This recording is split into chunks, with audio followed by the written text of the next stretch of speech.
Hello everyone, welcome to Small Model Car. Today we have got a Ferrari F12 TDF. This casting is by Bburago. It's in 1:64 scale. So let's open it up and see how does it look. So here's the Ferrari F12 TDF out of its box. First thing we'll notice, it's finished in red, which is always a good thing. So let's talk about the front. So up front you've got some nice details. You got detailed headlamp, you got the detailed grille with Ferrari badge in it, and then you also got the Ferrari logo here. You got some vents on the hood because I think it's a front engine car. You also got both the mirrors, windshield wipers, and a splitter in the front. So good details in the front, looks good, looks nice. Now let's move to the driver's side. On the driver's side, well, these wheels I'm a bit disappointed because they look kind of cheap. You see, looks like what you will see on like those $1 maistos.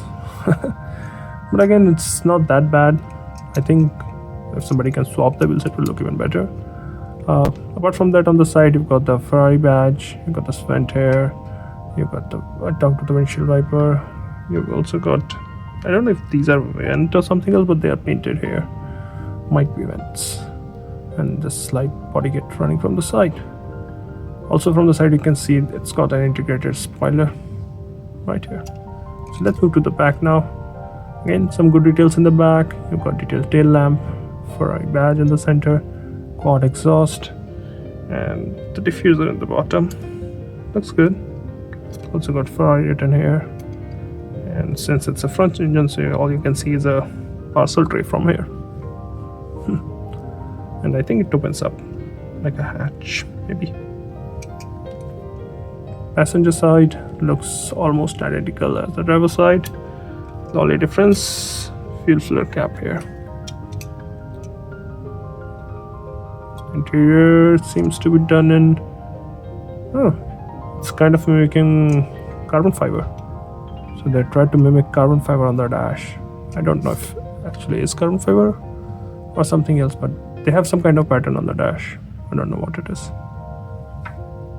You can actually see the vents much better from the top too. Looks nice from here. This is how it looks from the bottom. So overall, I think it's a good looking casting. It reminds me of some Buragos they did a few years ago, but not as bad as those. Those had like terrible wheels to body ratio. They looked weird somehow. But this one looks alright, looks good, and I think it's always nice to have a Ferrari casting in the collection.